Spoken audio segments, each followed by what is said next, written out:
So here we are with episode 4 of Jellyfish Can't Swim in the Night. Last episode, we've got to see Kiui's backstory, and Kiui is now a part of the team, so we've got our whole group together now, and they've also got their music video out as well, so we'll just have to see how the internet reacts, or just how other people react from it, so we'll just have to see. If you guys like the video, like the video. If you dislike it, dislike it. I do have my full length up on Patreon and early access in the YouTube membership or something. Anyways, let's get started.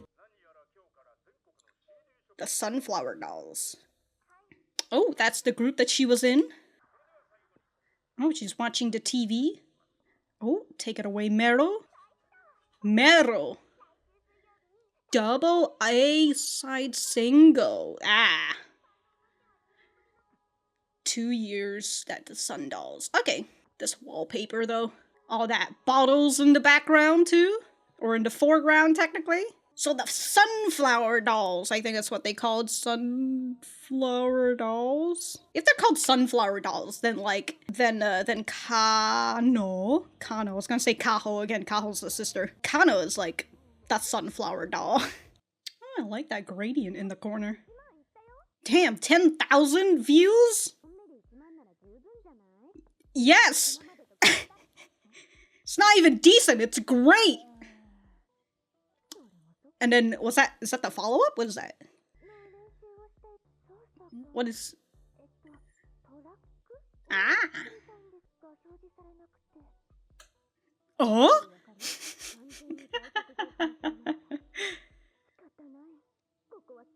Kiui, an interpreter.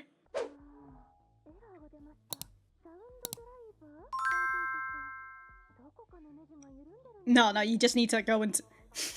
It's not a hardware thing, it's a software thing. Could you maybe come here? Just show her. How did they just get her to like that? Like, just attached to the... She doesn't want to see other people.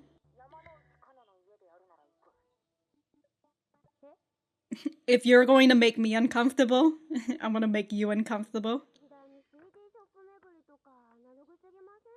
Just drinking Monster! Remote work. Who's Yukine? Oh, Yukine's the producer. Oh, this is the But it's too big, or I'm not sure. Let's put it outside.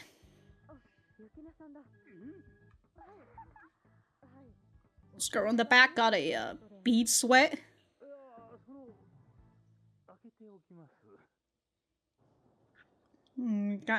She's very intimidating or something. Freaking out. Big sister. Okay. Ooh.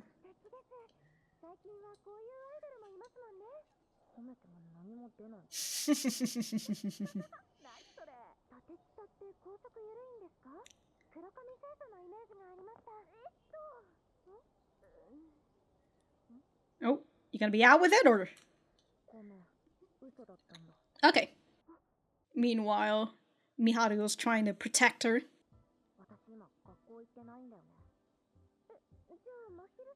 All lies.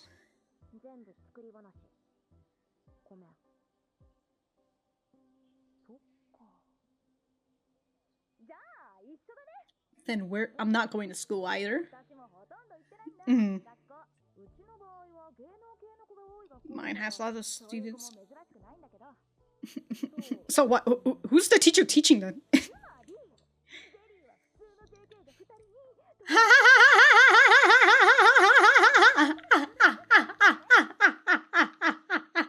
All balanced out. They're going to school for us. Yuko-ochi.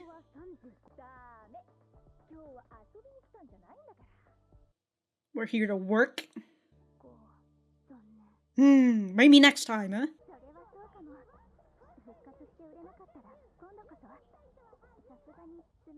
The best recruitment. High income. Sounds like a scam. Oh, the scandal. It's been 2 years now.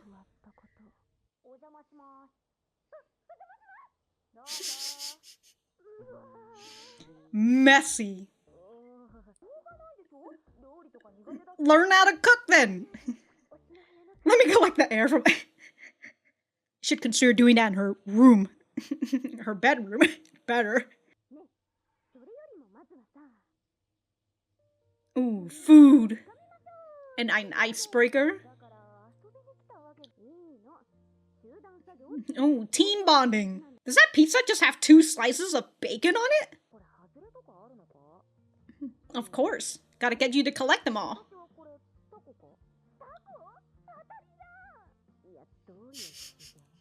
It's kinda close to a jellyfish.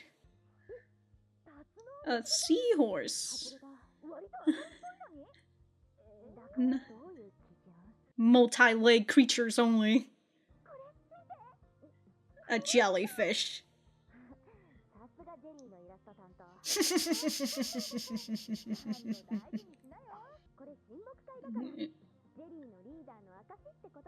Ooh. I refuse to make room for another fan. I really like that outfit that she has.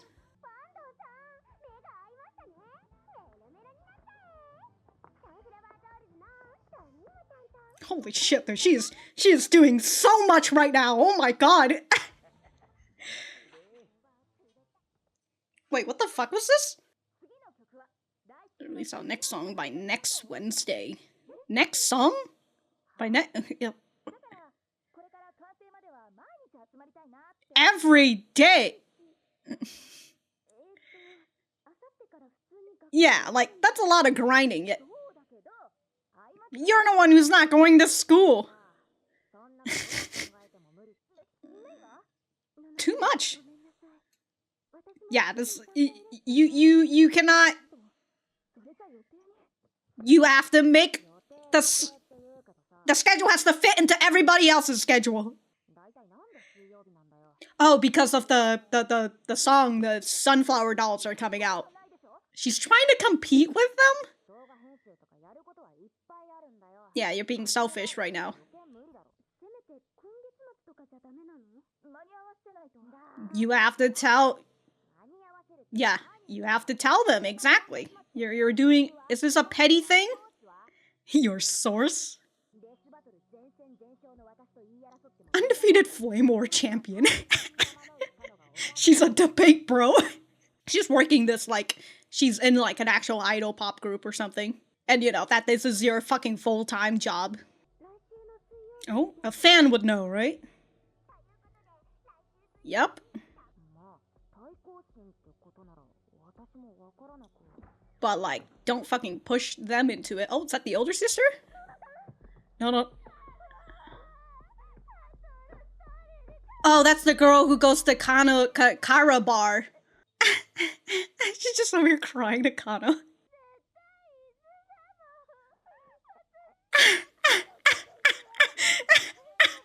She's just going to someone to just to complain.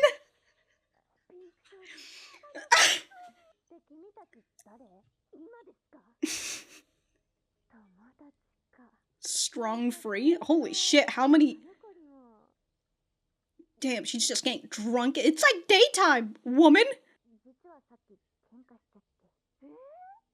She got into an argument and she didn't punch you? Oh, trying to get the deeds. Sunday.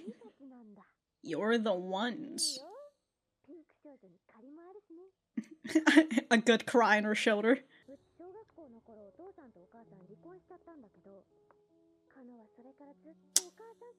So that is her mom. Yukine. Okay. Of course. I never heard what drove her. Must be something related to her mom.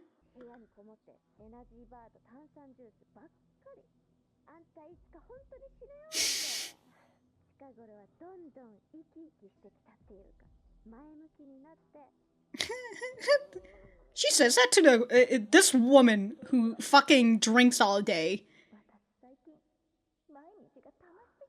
She's telling her little sister that she's going to die if she keeps up with her diet.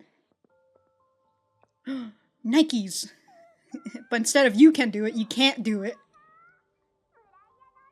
Damn, they even got to the Chinese pork bun and everything.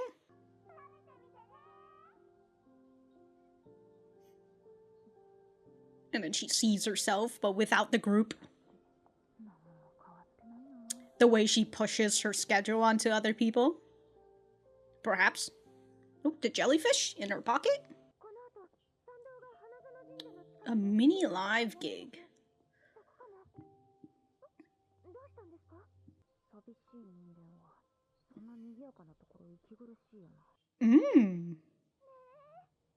Something jellyfish related.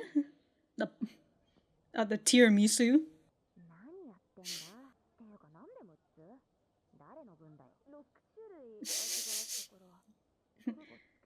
Oh, she bought them all. She cleaned up the place? Damn, holy shit.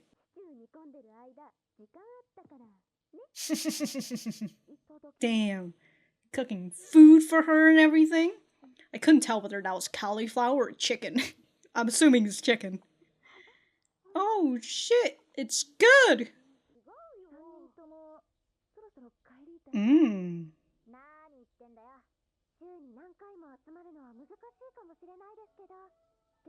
But let's give it all tonight. Yeah. Might not have all the time, but we're gonna use all of it.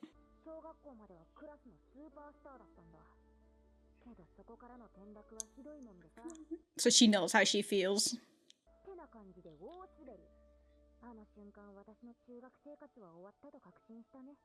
Oh, it was in middle school. Okay.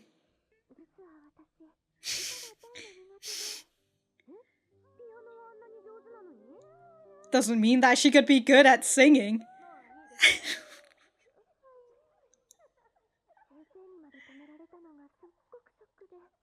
Even the teacher stopped me. Okay, like, not everybody can sing, okay? What's my bad traits? What's my bad deeds?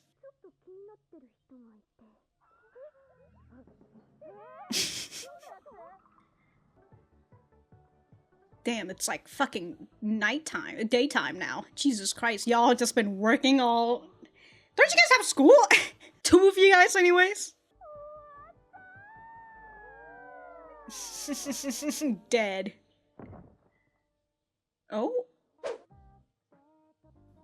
Oh, is this the second song? This jellyfish looking a lot more like a Kano. Oh, the next day, waking up, school. Y'all just drop dead. The reposts. Oh, the amount of 5,000!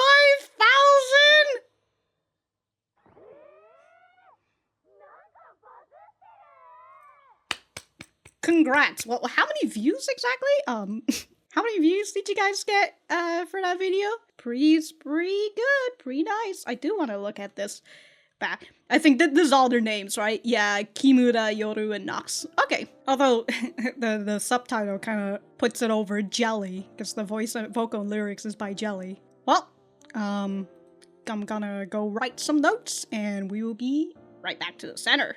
Hey, we got 10,000 views! Isn't 10k with our first video pretty decent? Compared to before, at least. Okay, so the MV, 10k. The previous one is 132. They even changed the PFP and everything. I mean, we can also see in terms of like the thumbnail, it's so much more clickier. So much more clickier.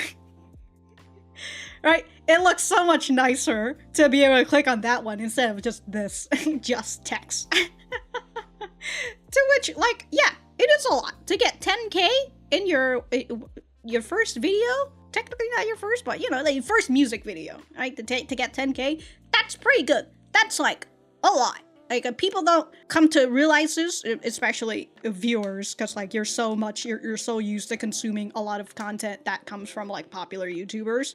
Even the ones that gets, like, 100K or so, not 100, yeah, with 100,000 subscribers or something, right? You kind of see that and you think that these are the numbers that a lot of other people get, right? Oh, 10,000, that's not much. 10,000 is a lot when you compare to how many fucking videos are uploaded onto YouTube a day. Like, hundreds, thousands, millions even of videos are getting uploaded onto YouTube a day, and barely any of them get like more than 10 views. All right. So like if your video hits 10K, you are like at the top of YouTube. That's how big that 10K is. All right. That's how I say. If you get 10K in your videos, that's super big. As a small creator, that's super big. Okay, so wasn't there something you wanted to ask? Oh, okay, so the practicing this DTM thing. I don't know what DTM is, but every time I see DTM, I keep thinking about DTF, but that is some other name for it. Very interesting that here in this situation, Mahiru is telling Kano, like, oh, isn't 10K for our first video pretty decent? And Kano is just kind of not really paying attention. She's just kind of scrolling through Twitter instead. This phone looks really old for some reason. Like, that looks like an iPhone 5 or something. Okay, just because Kiui is a VTuber doesn't mean that you can just suddenly somehow get her to just pop onto your screen like this. How are they doing this? What is this magical thing that they're having? Like, there's not even a box that says that she's sharing her webcam or whatever. What's going on here? Seriously, though, touring CD shops in this day and age isn't that way too analog. Remote work is the way to go these days. The internet, understandable. You know, a lot of CD shops are kind of closing up anyways because of the internet and how easy it is to get music. But, you know, some people still like analog. I guess maybe, I don't know, Yukine, the producer, is trying to hit that itch for the people who like analog. God, dude, this fucking girl over here is drinking a pink monster with a straw. I'm sorry, but I just look at this. What is it? I don't know what that's. It's a squid, isn't it? Alright, I was too busy thinking about other inappropriate thing, but is that supposed to be like a squid? No, it's a maple leaf. Okay, I was thinking squid because the other group is a jellyfish, so, you know, if you want a rival group or something. But maybe it's a maple leaf now that I'm thinking about it. Who knows? Who knows? Okay, so they sign off this. They got the shop owner to come on over, and he's like, I'm gonna push to promote these on release date. And so the woman over here, their manager, goes to say, can you take this as well? And the guy's just like, yeah, that's a little bit too much. God, I love her. The main reason why I love her outfit is just because of this cloak. I want that cloak. It's so nice. I love it. Yeah, so this guy doesn't have a place to put it, so then the manager takes out her phone, and it's just like, oh, hi, you know, producer Yukine. The guy says that he can't take the poster. And just by dropping his name, the guy's just like, whoa, hold on there. I'll take it in. So we get to see how strong just her name is, right? That people are intimidated just hearing her name, and it goes the same to episode 1 when Kano was getting attacked by the paparazzis with their words, and they're all asking her all these questions. She's walking by, and then the moment they mention Yukine, she's just like, oh shit. But as we learn, right, Yukine's her mom, so understandable. Okay, I had to, okay, there were more people right here behind where Mahiru is, and so that's why they're just like, oh, this line is a little bit long, don't you think? And I assume maybe these people are here waiting for their order, unless they're also getting their order here, so they're just chilling right here. Maybe this is like the inside of the place, and like this is just a to-go shop, I would presume. So then that's why it's like a little bit too long, honestly.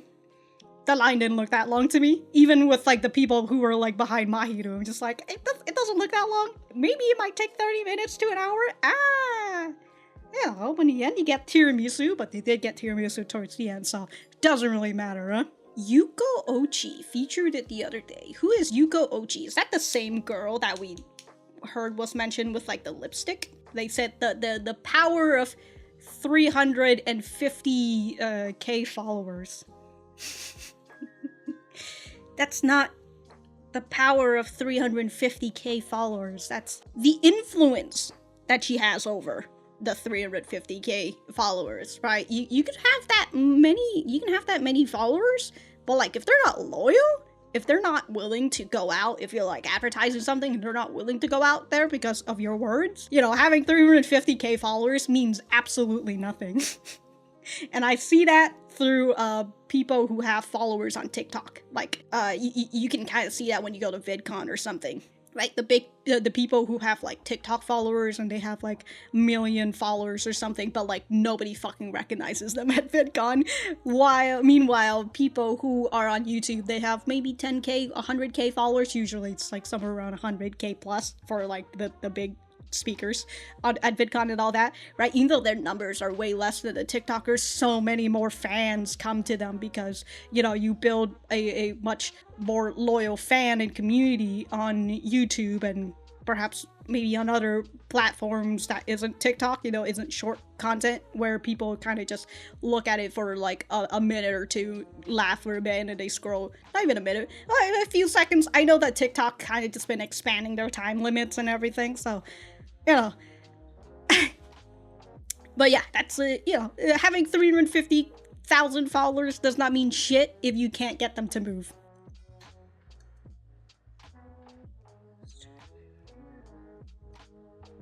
Okay, so we have this whole point where Mahiru wants to eat food. She wants to, have some snacks before they work. You can't exactly, what is it? You can't, I don't know where I was going with that sentence, so I'm just gonna start over.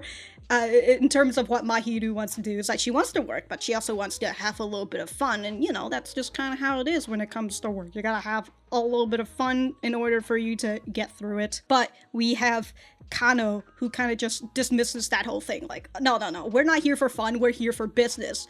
And even when they were at her apartment and Mahiru decides to order pizza and get chocolate and all that, right, and Kano's just like, oh, why are we having this? We should be working.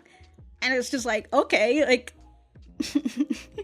we can definitely see her, even later on when she looks at herself, she's just like, well, I haven't really changed. We can kind of see that this is her work ethics, and perhaps her work ethics is the reason why she didn't get along. Well, one of the reasons, other than her sister Mion, talk about how she is, like, she's diligent, so she's ousted in the group and whatnot. Actually, no, diligent is her hardworking. So yeah, she was ousted because she was hardworking. Yeah. So her work ethics, we can see how she ended up punching somebody. And then we see Mero, who calls the producer Yukine P, and the woman here, the manager, is just like, you need to not say P behind Yukine, right? And I'm just kind of being like, why? Is it because like Mero finds herself very close to the producer and everything? That could cause like another scandal somewhere around there. Who knows? But we also saw when the producer Yukine was inside the studio, and she was looking at who to zoom in on. She was just like, oh, focus more in on Mero and all that. Like, she's putting Mero as the figurehead. I'm currently trying to process like what happened that resulted in like the whole punching thing. I'm gonna try to formulate all of that once I get fully into the discussion, but right here I'm just kind of note-taking, and I'm kind of just yapping whatever's coming into my mind right now. But I'm gonna try to write down all my notes and write it down specifically on here, so that I'll say it a lot better once we get into said discussions. That's why we're set as long as we follow Yukine's leads. You might be right. If we make a comeback and flop, that's it for us. I suppose that's why they're saying if we flop, right, that's it for us. And then there's this fucking card that goes around saying, high income, the best recruitment website, Haniwa. What is a recruitment for what exactly? Like, they're kind of just showing a girl with a triangle in her hand? What is that in her hand? And then there's just like wooden dolls around here? Like, what's going on? Like, this triangle right here, why is that pink? It looks transparent, but like transparent, but like it goes through the wooden thing as well, and it hits the pink background? What is happening? And then there's like this robot thing with a heart on it.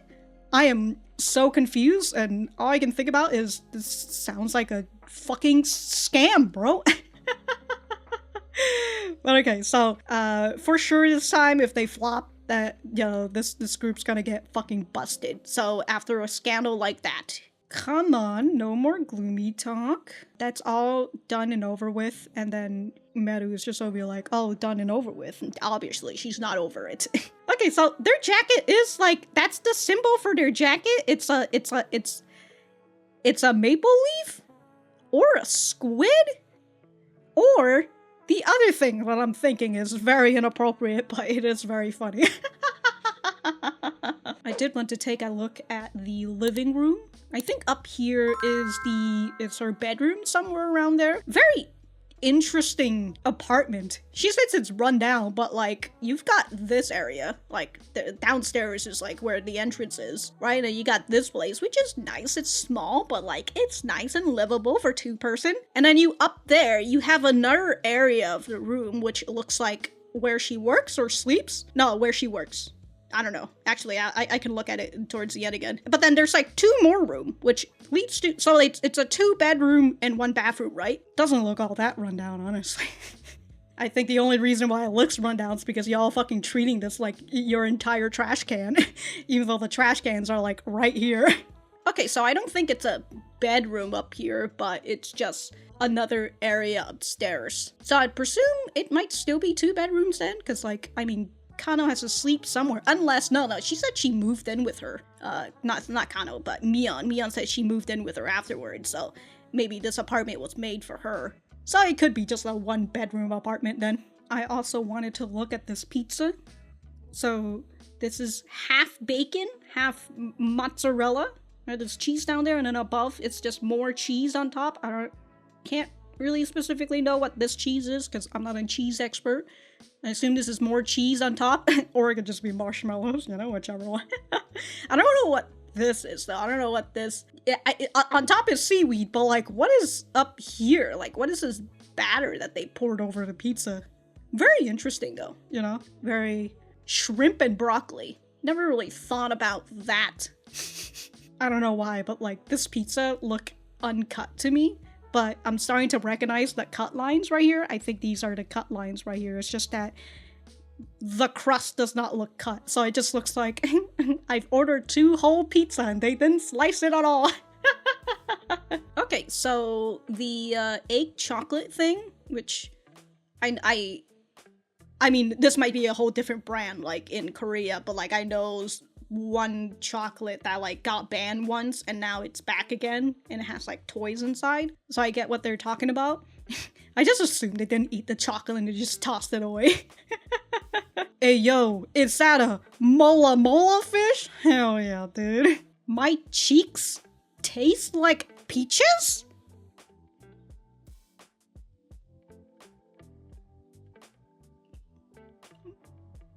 Okay, I'm the sweetie of the sunflower doll, Momoko Yanagi. Okay, alright, you know what, just in case, I'll go write down their name in my character sheet.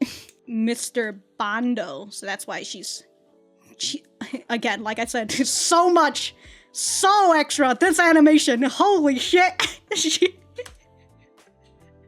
Hands everywhere. Hands and twists. Just everywhere. Sorry, I was gonna do a twist, but I forgot I'm still attached. Who is this guy? Exactly? That they're like just over here doing a self-introduction? Hey, he says, you girls keep it up. And then it just kicks us off to this scene. Like, what?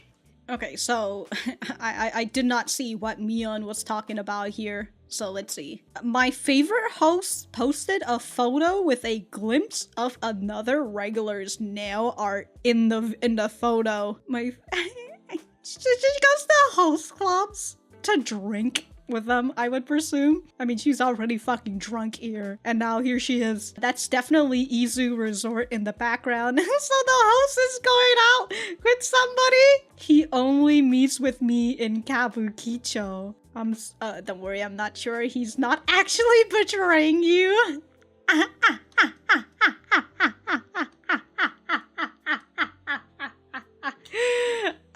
Dude. Our parents got divorced when we were in elementary and Kano got attached to her mom ever since. Okay, she wanted to do whatever would please our mom. The opposite from me. Then you mean the one who applied to pop idol auditions.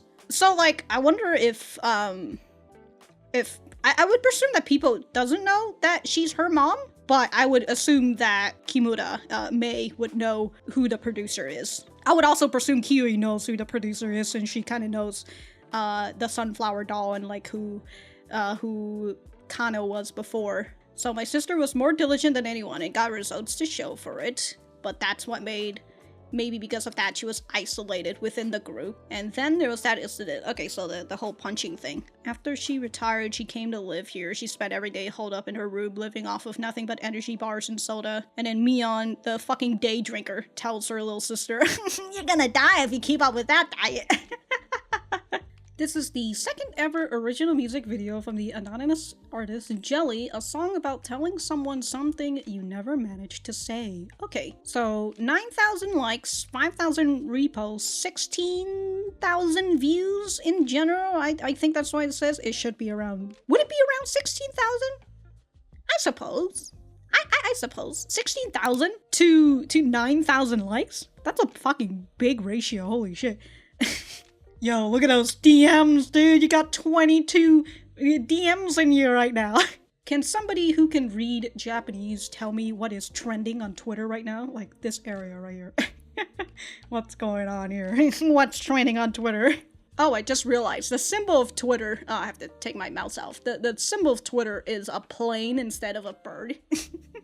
Alright, so that was episode 4 of Jellyfish Can't Swim in the Night. Let me know what you guys think about it in the comments down below. You know that I always like talking to you guys. For me, I thought that this was a pretty good episode. We're getting to see more of the sunflower dolls. We were learning a little bit more about Kano's backstory, with the big reveal being that the producer Yukine is the mother of Kano, and that gives us the reason on why Kano, despite not wanting to become an idol in the first place, she just wants to be recognized and accepted by her mom. So that's why she goes and she joins in this same industry that her mom is on. From what we hear about producer Yukine, just from people's reactions to her, to just her name, maybe she's like a cutthroat producer or something, you know? And so then they're just all be like, oh shit.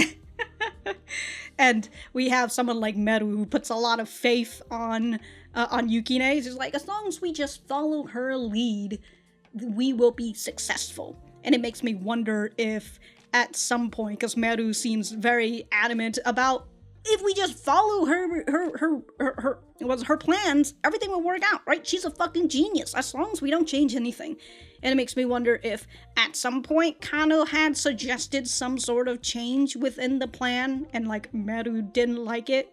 Who knows, right? We'll never really know what their backstory is between Kano and Mero, and then, you know, the whole punching incident and whatnot. We'll never know until we really see it, so everything is just a big assumptions. And since I'm talking about that, actually, I might as well just go and tell you, like, as best as I can, the compiled thoughts that I have on, like, what happened that started the whole punching thing. So we learn in this episode is that Kano is too diligent, to the point where she's just like, we gotta work on this. All right, here's the schedule, and we're gonna get a new song out by next Wednesday. She does not care about anybody else's time, right? The only time that she thinks about is it's her time. Initially, I thought that Jelly was supposed to be like a group thing, but I mean, it kind of is. But then when you see the credits and everything, right? Jelly is the anonymous singer, so like this channel that she's on, all the stuff that they're working, it's still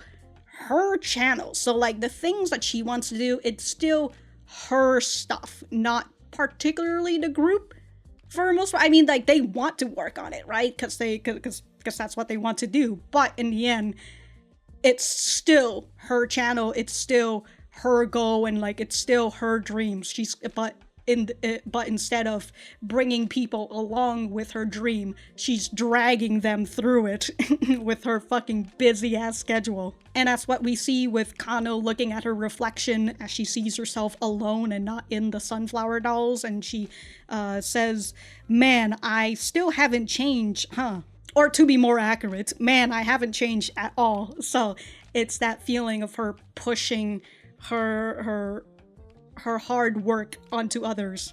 I will say, when it comes to diligence, leaders like it when the workers are diligent, right? That they're willing to put in all this effort and they're working hard for in the job and everything.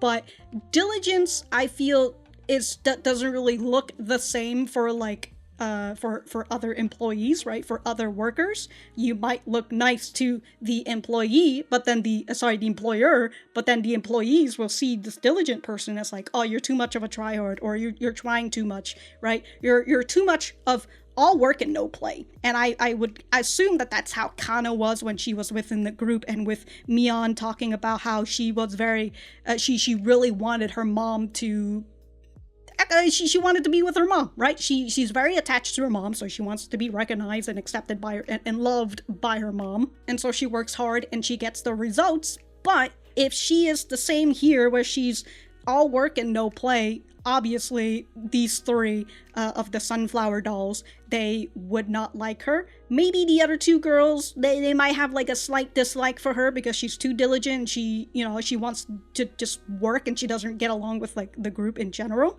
Maybe they have a slight dislike, or maybe they're just neutral towards her, but Mero, we know specifically. Well, I don't know if we know specifically. I'm just, again, big assumptions, all of this, big assumptions.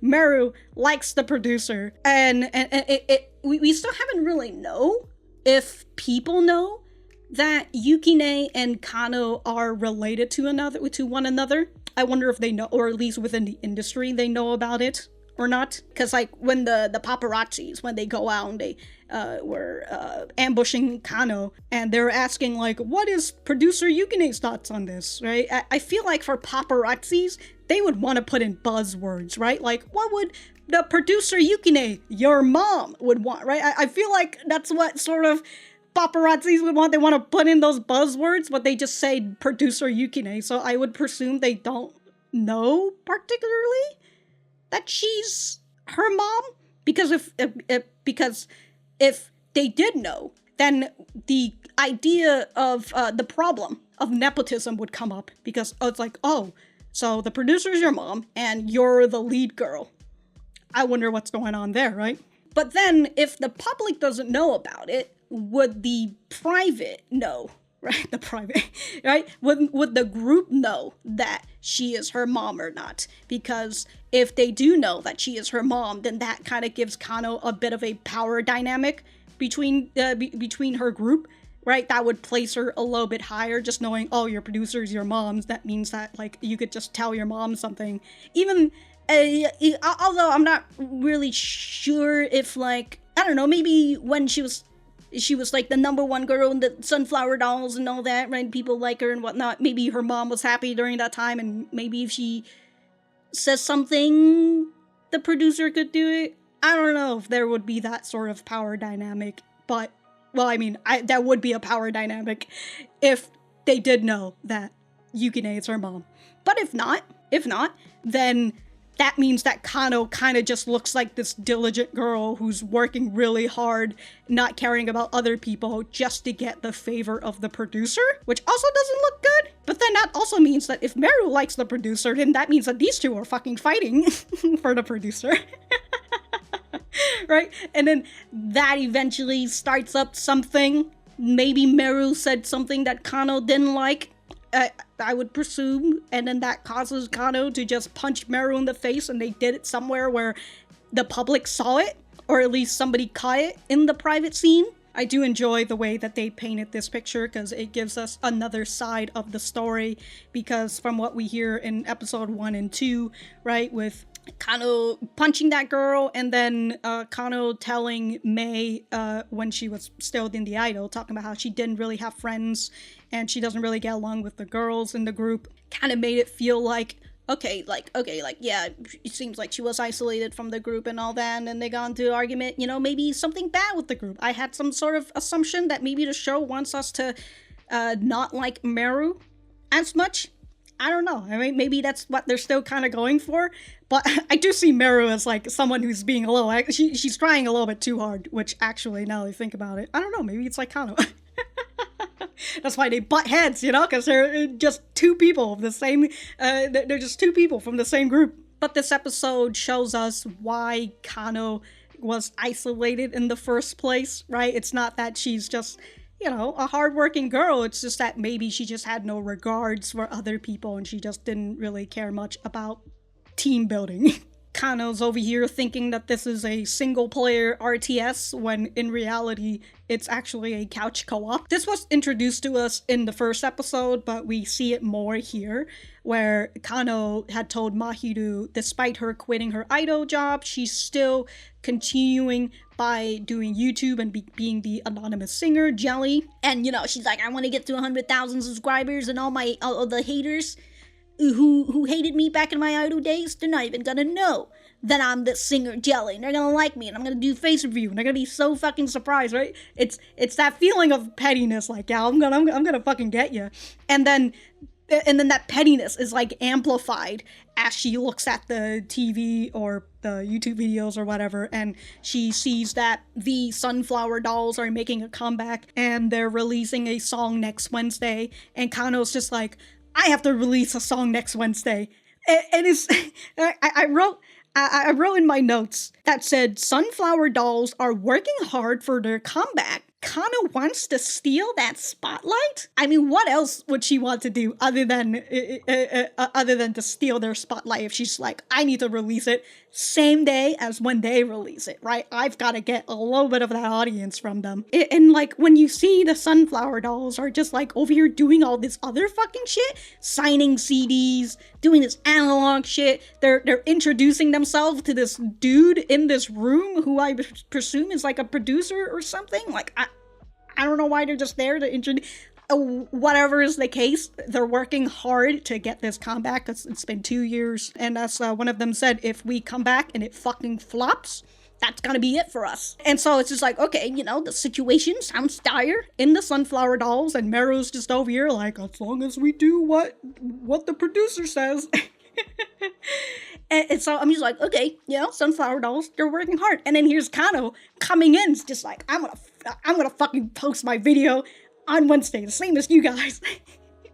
Fuck you. At some point, it kind of made me think about, like, maybe Kano deserved to get fucking retired. She learned her lesson and all that, but during that moment, maybe she deserved getting retired. She retired her own, but, We also have some moments between Kiui and Kano, where we see that Kiui and Kano have a bit in common with each other. I wrote a lot in common, but then I only wrote 2 reasons, so like, I don't think that's a lot. They have a couple of things in common, huh? At least from what we know. Right? The first one is that the both of them aren't going to school. And also for this scene, I really like that Kiui was willing to confess, right? Just to make sure that, hey, if we're gonna start our relationship, or at least our IRL relationship and whatnot, I'm gonna be truthful. I'm gonna tell you that this whole thing that I was telling you about, it's a whole lie. And also, it would be such a fucking pain in the ass to like constantly lie all the time. So it better to just go out with the truth instead, right? She was already being truthful to Mahiru, so might as well be truthful with the rest of the group. And I like that Kiui maybe was kind of expecting like a disgusted sort of reaction, like, oh, you've been lying to us this whole time? Kind of like the feeling that Kiui had in the last episode, right? But Kano hearing that, she's just like, you know what? Same. Me too. I'm also not going to school. We're balanced out now, You've got 2 girls who's not going to school and 2 girls who are going to school. Perfectly balanced. The second thing they have in common, which is also in common with Mahiru, one of the reasons why they're all in this group in the first place, is that they're trying to get over their glory days, quote-unquote glory days, where with Kano, she was again, the top of the top girl in the Sunflower Dolls, and they were doing good or something, whatever. And Kiui was the superstar of elementary school, and so when she did all that embarrassing shit in middle school, she flopped. Her entire school career flopped. And I like that Kiui was able to put her feelings and like be able to tell Kano and, you know, be able to relate with her about it, even if it's like just a smaller scale than Kano, honestly. But either way, right, it's something that they're able to relate to, so I really enjoy the interaction between Kiui and Kano. I also like that Kiui accessed the road stop for Kano, because it kind of feels like if Kiui wasn't in this situation where Kano was talking about like this whole schedule and everything, right, we're gonna get this song out by next Wednesday, and even though Mahiru and Mero, sorry, not Mero, Mahiru and Mei were like, oh, we gotta go to school, you know, like we don't have a lot of stuff, right? They're speaking a little bit softer than Kano, and it feels like if Kiui wasn't there, Kano probably would just steamroll through them. Which is probably what she tried to do with the Sunflower Dolls. But again, big assumptions, right? Just to steamroll through their activities. And so here we have Kiui, who's just here like, yo dog, I'm a fucking debate bro, you can't out-debate me. Sorry, she's a flame war champion out here, you know? You can't fucking beat me, so like, better fucking step down. We're also introduced to Mion, Kano's older sister, who is a day drinker. She's out here just drinking away, dude. A fucking alcoholic, because of course she is. She's an older woman who's, I would presume some people might consider her hot, but she's single. And she's upset that she's single, and she's drunk about it, and she gets drunk because of it. Classic. Although in her case, she goes to the host club for her favorite host and all that, so she's basically paying this guy's living bill. Right? I assume if she's going to her host, she's buying him gifts, and she's buying him alcohol and everything, right? So yeah, she's just out. She also has like this bag that I presume she was planning on giving to him until she saw the photo.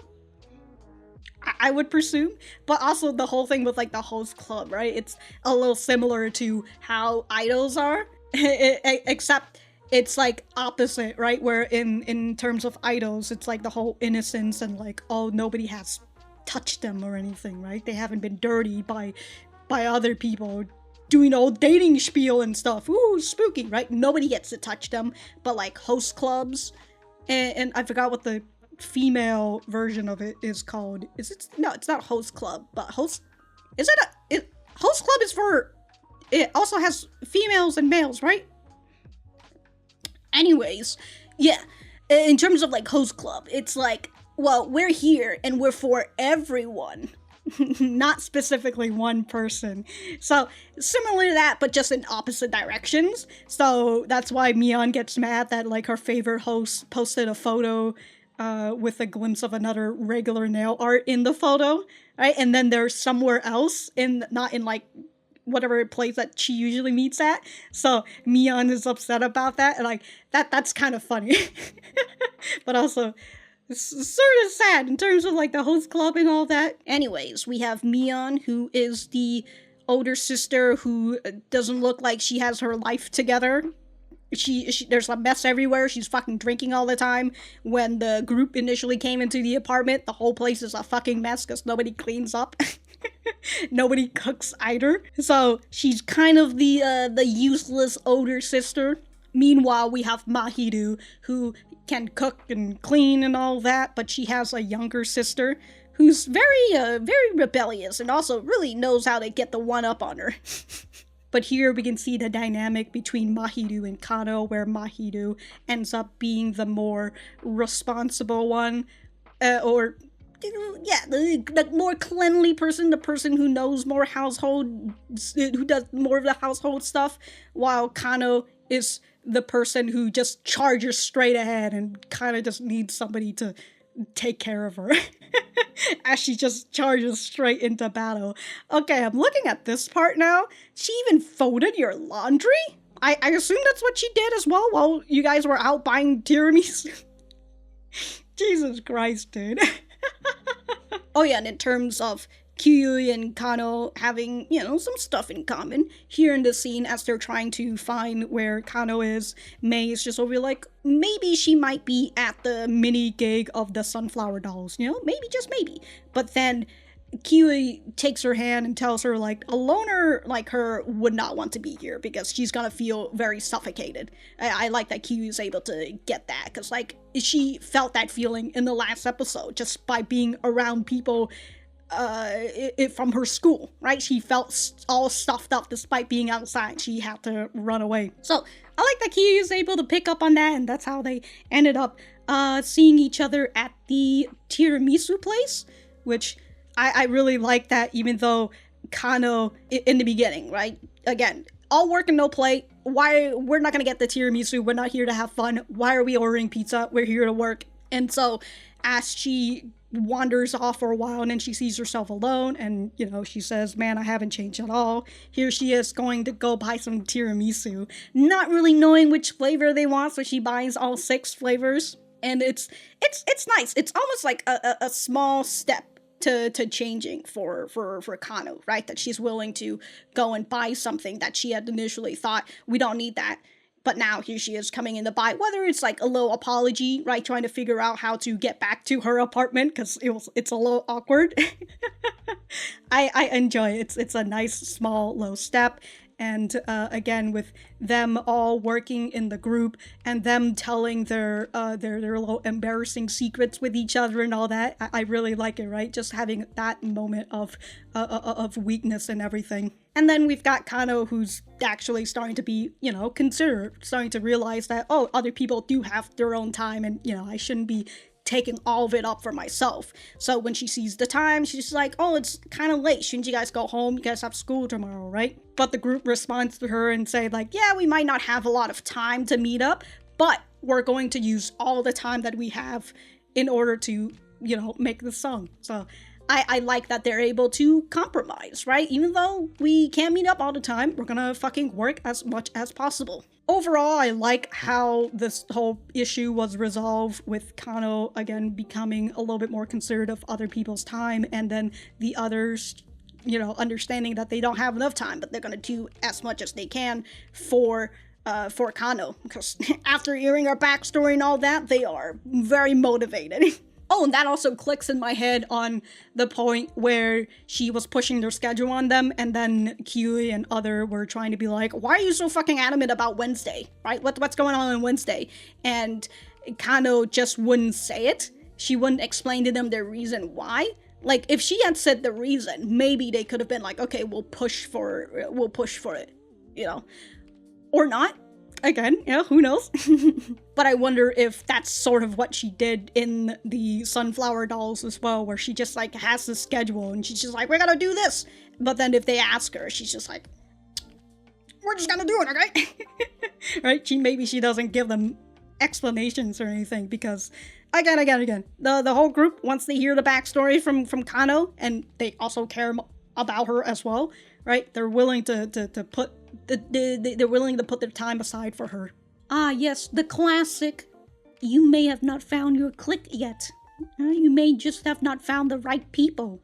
Right, here's Kano doing her thing, even though she feels like she hasn't changed at all. She's meeting with other people who aren't going to take her shit, but at the same time, they love her as a friend. They think of her as a great companion, and that they're willing to sacrifice their time for her through their own deeds, right? It's not something that Kano forced upon them, but they are willing to do this themselves. Unlike perhaps before in these other in the group like Sunflower Dolls, where she's pushing it onto them, and then they just didn't like that, and they, but maybe they did it because the producer wanted it or something, and they did it because of that, and so they harbor a bit of hatred for Kano or something. Who knows? Again, maybe it's just Mero, who just harbors a Mero? Is her name Mero? Is it Mero? Mero Sato? Is that what it is? Mero? No, it's Mero. Okay, Mero Sato.